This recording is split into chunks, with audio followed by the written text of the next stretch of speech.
Selamat datang di Temukan Kata, karena kata kita bertemu.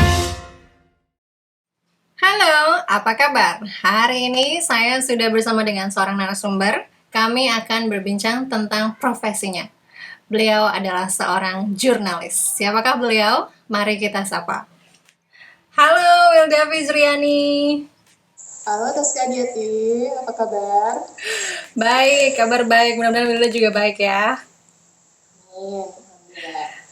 Wilda Fizriani ini adalah seorang teman pada saat kami sama-sama berkuliah di UIN Syarif Hidayatullah Jakarta. Sekarang beliau bekerja sebagai seorang jurnalis. Wilda boleh perkenalkan dirinya? Ya, nama saya Wilda Fizriani. Saya sekarang bekerja sebagai reporter atau jurnalis di Harian Republika atau Republika Online sejak 2014. Saya sekarang penempatan di Kota Malang sejak 2017 kalau nggak salah. Itu aja perkenalan singkatnya. Jadi Wilda sekarang berdomisili di Malang, begitu ya? Ya, penempatan. Tadi kan Penempatan. di Jakarta dari 2014, kemudian dipindahin 2017 ke Malang. Sampai akhirnya nikah di sini. Baik, Wilda sekarang memiliki sebuah keluarga kecil di Malang, juga bekerja di sana. Wilda boleh deskripsikan sedikit tentang profesi jurnalis? Jurnalis atau mungkin kita biasa dikenal dengan wartawan atau reporter adalah sebutan untuk seorang yang melakukan aktivitas kegiatan jurnalistik. Maksudnya adalah orang yang menulis, menganalisis, dan melaporkan suatu peristiwa kepada publik lewat media massa. Dan media massa itu apa saja? Ada televisi, ada radio, ada cetak, dan ada online. Dan saya pribadi, saya masuknya jurnalis cetak dan online. Karena kebetulan Republika konsennya di situ. Saya mau menjelaskan selain ada jurnalis yang profesi seperti saya, ada lagi namanya jurnalis warga atau jurnalis citizen journalism. Jadi citizen journalism itu apa bedanya dengan jurnalis biasa? Itu citizen itu dilakukan oleh masyarakat. Jadi masyarakat itu bukan sekedar konsumen lagi, tapi dia juga pembuat berita. Hanya saja dia dipublikasikannya lewat media sosial seperti blog, IG, dan mungkin Tasya sering lah ketemu dengan akun-akun yang sering memberitakan sesuatu, tapi dia bukan akun media massa gitu kan. Itu masih sering ketemu kan. Nah itu sudah ada di Indonesia rame-rame ini mungkin setelah medsos udah mulai mewabahi Indonesia. Tapi kalau di Amerika Serikat, saya baca-baca sejarahnya ternyata jurnalisme warga itu udah mulai muncul atau publik itu tahun 98. Pada saat itu tentang pemilihan presiden di zaman Bill Clinton atau siapa saya lupa. Jadi di sana tuh publik sudah mulai tidak percaya dengan media massa. Jadi akhirnya masyarakat atau warga memberikan berita dengan versinya dia sendiri gitu loh. Versinya sendiri maksudnya dengan analisis atau dengan pelaporan dari dia pribadi. Dan kalau dari Indonesia sendiri, kalau berdasarkan artikel-artikel yang saya baca, itu terjadi mulai tahun 2004 pada saat tsunami. Jadi dulu tuh ada katanya ada korban tsunami memberitakan peristiwa tsunami lebih bagus daripada jurnalis sendiri gitu loh. Nah terus apa bedanya dengan misalnya apa sih kelemahan dari jurnalisme warga ini? Kalau yang saya baca-baca, karena dia tuh orang biasa ya, jadi tidak ada pelatihan. Jadinya dia bukan profesional kan, jadi dia tidak tahu sistem penulisan berita itu yang bagus seperti apa. Terus juga mereka juga rentan kena berita bohong, kualitas tulisannya mungkin agak kurang bagus, rendah atau gimana. Terus juga mereka kesulitan verifikasi karena mereka tidak punya akses. Kalau media massa atau jurnalis punya akses untuk verifikasi ke kementerian apa, ke atlet atau selebritis itu. Jadi kita punya akses kan. Nah kalau warga biasa kan mereka tidak bisa, jadi rentan terhadap kebohongan. Nah, itu kemudian saya bilang tadi adalah mereka adalah bukan kalangan profesional, otomatis tulisannya juga kurang objektif, juga cara pelaporannya juga mungkin kurang mendalam seperti itu. Karena kan prinsip jurnalistik itu pada dasarnya, ya itu tadi, kita menulis berita itu bukan hanya menulis aja. Aku dulu juga pertama kali ke Republika itu dipelatihkan dulu selama 1 bulan atau 2 minggu, 3 bulan, 1 bulan atau 2 minggu gitu. Nah, kemudian setelah itu setelah itu kita diturunkan ke lapangan dengan status sebagai calon reporter. Jadi baru caleg, belum sebagai reporter gitu kalau di Republika ya. Jadi nunggu 1 tahun dulu. Di situ waktu itu saya setiap berita yang saya tulis pakai kode. Jadi kayak saya C13. Jadi setelah dinilai selama setahun kinerjanya seperti apa, baru 1 tahun kemudian diangkat dan berita-berita kita itu ditulis dengan nama. Kalau saya sih langsung setahun kemudian akhirnya berita-berita saya tidak kode lagi, tapi akhirnya pakai nama saya. Jadinya agak senang juga ya gitu. Terus saya tidak. Terus juga kalau jurnalis itu kan prinsipnya dia kan berada dalam aturan ya, ada sistemnya ya, ada aturannya, ada UU-nya. Jadi kalau warga itu kan tidak ada kode etiknya, jurnalisme warga itu. Jadi kalau bedanya itu kalau pers itu, jadi kalau kita wawancara, kita tuh punya kode etik. Misal narasumber punya informasi yang krusial, tapi sayangnya off the record-nya itu kalau gitu kita tidak boleh. Karena kita tidak boleh mengutip atau mengambil informasi itu tanpa seizin narasumber. Nah, itu yang mungkin yang bedanya tentang sekilas tentang jurnalis. Wah, banyak sekali ternyata ya. Luar biasa. Saya tidak ada bayangan sebelumnya tentang profesi jurnalis ini. Jadi ternyata seluk-beluk menjadi seorang jurnalis untuk menulis berita, terutama Wilda menjadi jurnalis dalam media massa online ya. Online dan cetak. Online dan cetak. Ternyata prosesnya begitu panjang. Setelah setahun baru bisa menerbitkan nama kita sebagai penulis berita tersebut. Wah. Itu aturan dulu ya. Kayaknya aturan sekarang udah berubah nih, nggak pakai kode lagi. Nggak tahu sih begitu. Kalau kita sih dulu kayak ya nggak apa-apa lah, disembunyikan dulu. Nah, ini menarik karena saya sedang membahas juga, ini pertanyaan tambahan aja. Saya sedang membahas juga tentang berita-berita yang disinformasi atau berita bohong, hoax gitu ya. Ada pertanyaan dari salah satu murid saya, bagaimana caranya kita membedakan antara berita bohong dan berita yang valid? Di media massa atau di medsos? Di banyak media, karena tadi yang Wilda bilang ada sekarang media sosial maupun media massa yang mungkin resmi juga ada yang menerbitkan berita-berita yang rentan dengan berita yang tidak valid begitu. Kalau di media sosial ya, kalau kita nemukan berita kan aku sering banget nemuin di medsos ada orang yang asal share gitu kan, nggak tahu itu dia ngambil dari mana. Verifikasinya adalah kita, kalau aku ya ngeceknya di Google, cari judul yang dia tulis itu apa, kemudian saya cek ke media-media mainstream, media-media yang terverifikasi oleh Dewan Pers. Kalau misalnya ada, berarti itu benar beritanya, benar adanya gitu ya. Nah, apakah media massa juga rentan hoax atau enggak?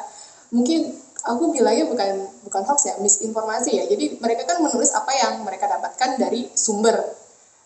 Jadi biasanya kalau ada misinformasi itu ada klarifikasi atau ada hak jawab dari sumber yang merasa beritanya terbohongi atau kurang tepat gitu lah. Intinya kayak gitu.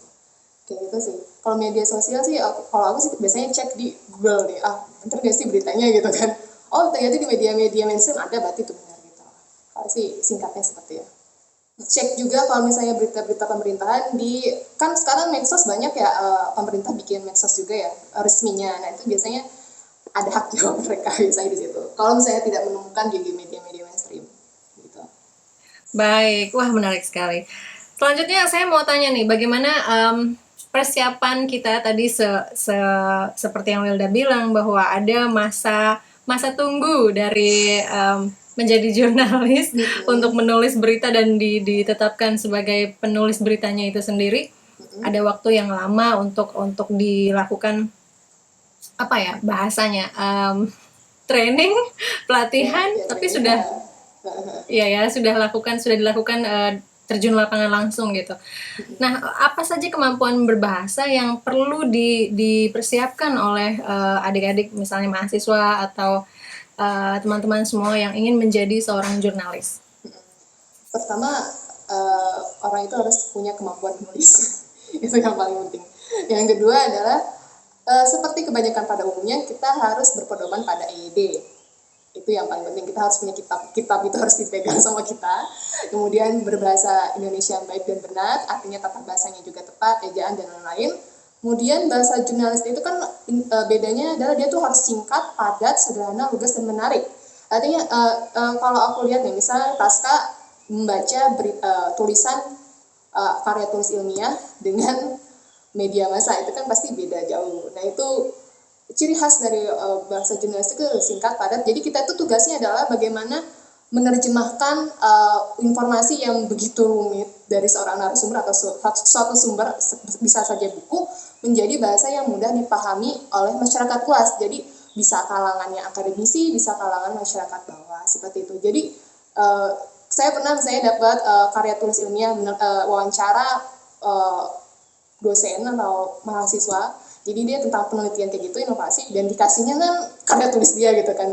Soalnya kan lengkap lah, ada latar belakang, gini-gini. Pas baca kan nggak mungkin kan kita kopas pasti gitu kan. Nah itu bagaimana caranya supaya tulisan-tulisan yang agak sedikit akademis itu kemudian kita ubah menjadi kalimat yang mudah, lebih enak, lebih luas gitu lah, lebih enak dibaca gitu lah, lebih ringan seperti itu. Seperti nggak jauh beda sih Tas sebenarnya. Yang penting kita bisa tahu tata bahasa aja, dan cara penyampaiannya enak aja gitu, nggak terlalu kaku lah gitu.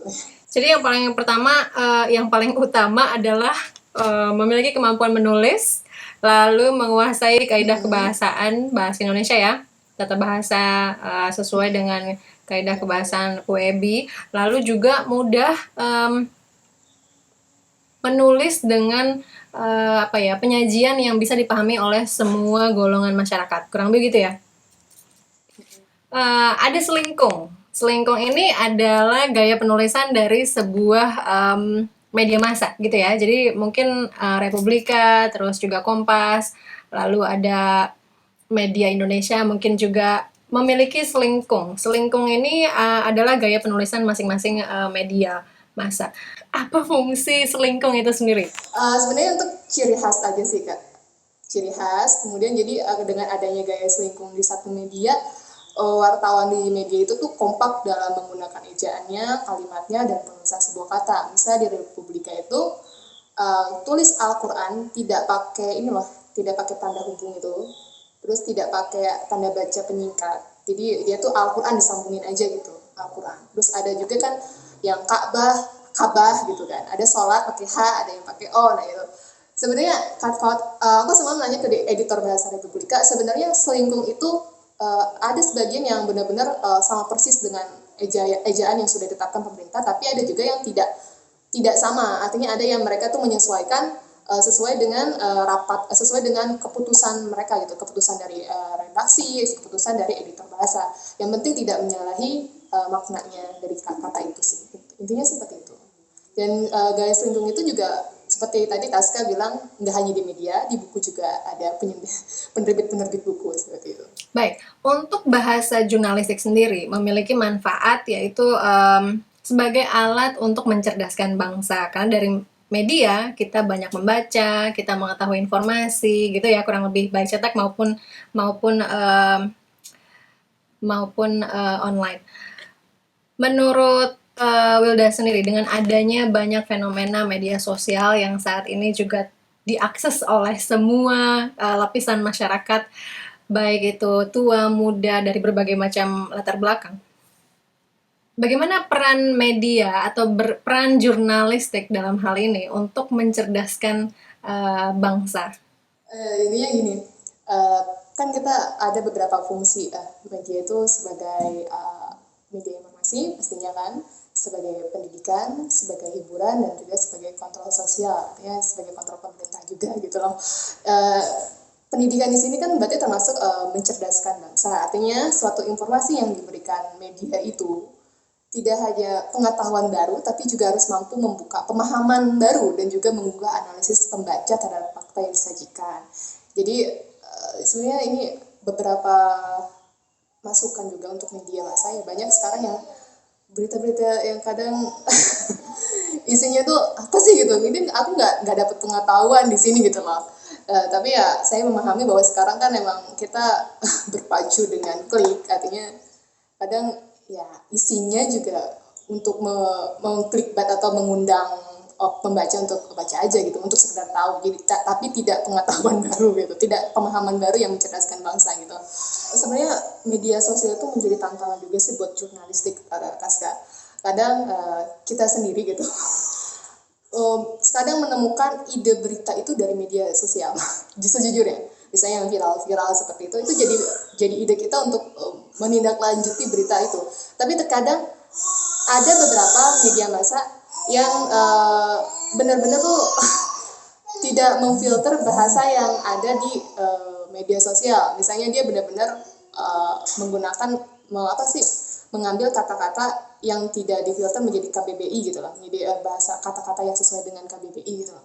Misalnya kutipan kata hashtag itu kan ada di medsos gitu.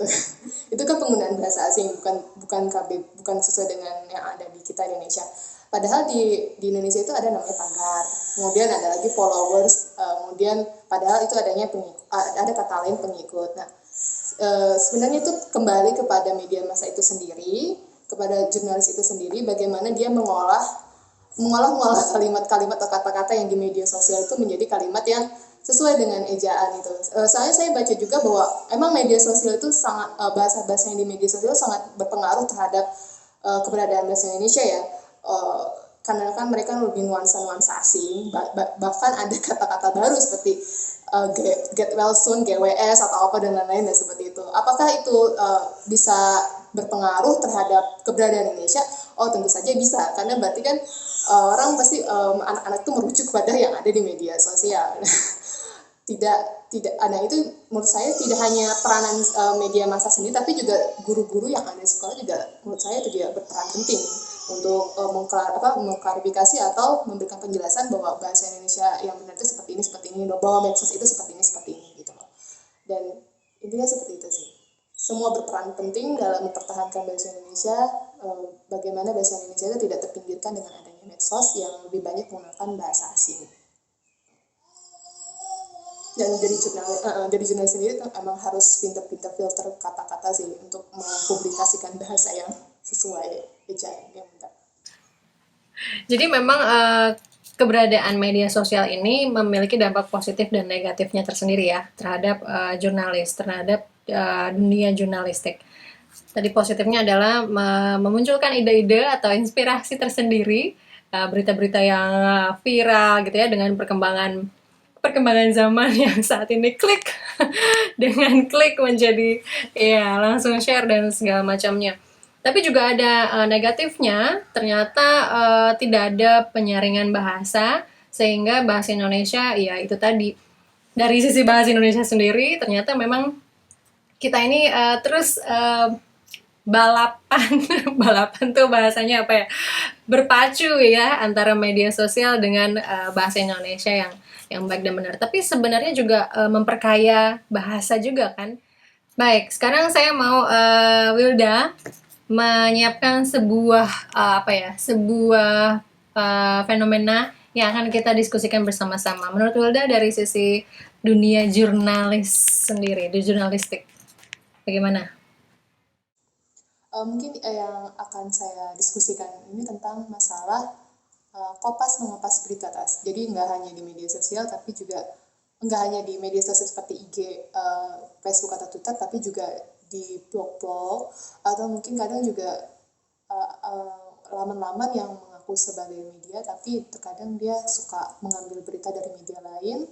Itu adalah hal yang sering kita bicarakan sesama jurnalis. Bahkan saya pribadi pernah mengalami berita saya di kopas mati oleh satu kanal ngakunya sih sebagai brandingnya sebagai media, tapi yang saya lihat dia beritanya banyak sekali ngambil dari media lain. Memang dia mengambil sumber, ada sumbernya Republika dan ada penulisnya juga, tapi kalau dari Republika sendiri itu ada aturan tas, jadi nggak boleh sembarang orang tuh ngupas berita kita walaupun sesama media ya.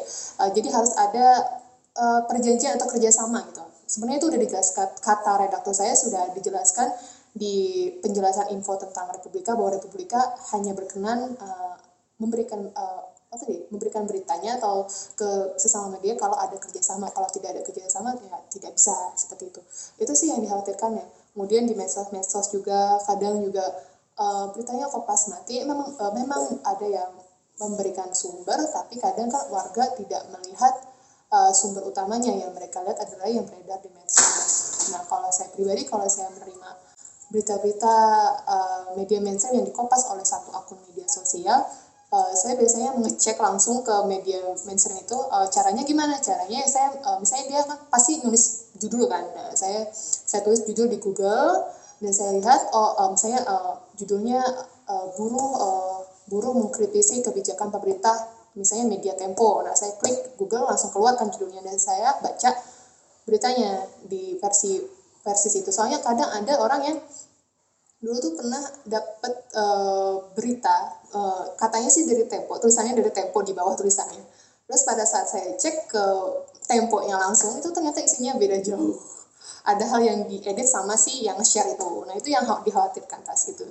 Dan selain karena saya ingin membantu mengklik sesama media, mengklik itu juga bisa memverifikasi apakah yang beredar itu benar tulisannya seperti itu. Soalnya yang saya ceritakan itu pernah saya share di status saya, pernah Republika itu ada orang yang iseng, nggak tahu mungkin emang lebih senang mungkin keonaran atau apa.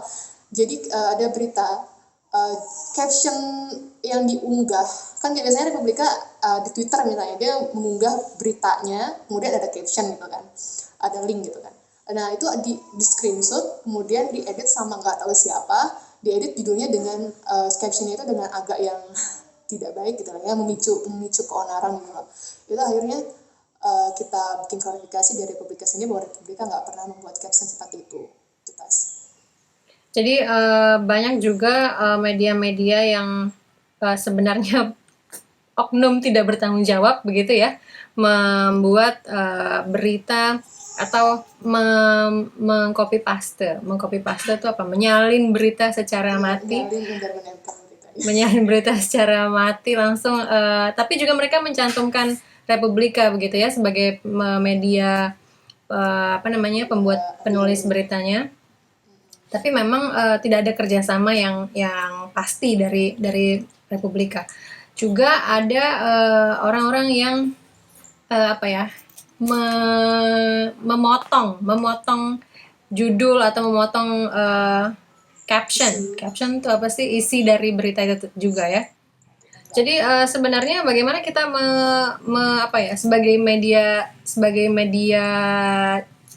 sebagai perusahaan media sudah melakukan langkah-langkah apa untuk menghindari adanya oknum-oknum tidak bertanggung jawab ini, juga adanya orang-orang yang mengambil atau memotong berita ini, apa sudah ada dilakukan tindakan nyata?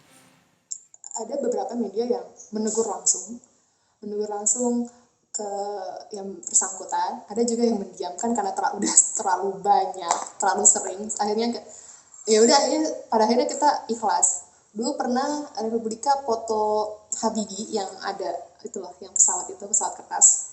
Itu kan viral di mana-mana, tapi tidak banyak, bahkan media sendiri mengambil foto itu, tapi tidak mencantumkan fotografernya dan sumber medianya. Itu pernah kita kasih surat pernyataan ya, klarifikasi atau memberikan pernyataan lewat media kita bahwa ya banyak sekali media sosial, bahkan media sendiri yang mengambil foto tanpa ada seizin yang bersangkutan. Itu ada yang seperti itu, memberikan pernyataan. Ada juga yang menegur langsung mungkin dengan memberikan surat atau mungkin secara pribadi, japri atau seperti apa. Tapi ada juga yang sudah ikhlaskan saja karena memang sudah terlalu banyak, sudah terlalu sering di Kompas, akhirnya ya menerima aja.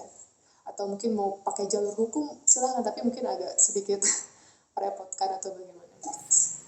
Baik, jadi kita sebagai warga, sebagai masyarakat yang menerima berita itu juga perlu mencari dari mana sebenarnya berita ini diturunkan, siapa media yang menurunkan, apakah berita tersebut valid atau tidak. Selain memeriksa kevaliditasannya, juga kita perlu memeriksa media mana yang menurunkan berita ini. Begitu ya kurang lebih, Will? Agar tidak merugikan pihak perusahaan media itu sendiri, penulis beritanya, fotografernya, dan ya orang-orang yang memproduksi berita tersebut. Begitu ya. Baik, menarik sekali pembahasan kita hari ini tentang profesi jurnalis dan segala permasalahannya, begitu ya Will ya. Jadi semoga harapannya warga sebagai penerima berita atau orang-orang yang mengkonsumsi berita dapat menyaring atau memverifikasi bahasa tersebut, atau bukan bahasa, memverifikasi berita yang diterima, apakah berita ini valid atau tidak valid, dan juga mengecek kepada media-media mainstream yang sudah resmi. Begitu ya kurang lebih. Lalu juga tadi kita diskusikan tentang bagaimana oknum-oknum tidak bertanggung jawab menyebarluaskan berita dan juga menyalin berita secara penuh. Baik, Wilda, ada harapannya? Ya, intinya supaya warga itu memverifikasi setiap informasi yang masuk, intinya begitu, dengan verifikasi ke akun-akun resmi atau media-media mainstream seperti itu, akun-akun pemerintah atau Baik. Wilda, terima kasih banyak atas kesempatannya. Semoga kita bisa ngobrol-ngobrol lagi di kesempatan lainnya tentang jurnalis. Oke, terima kasih banyak Will. Semoga bermanfaat. Terima kasih. Sampai jumpa pada kesempatan berikutnya. Sampai bertemu lagi di Temukan Kata, karena kata kita bertemu.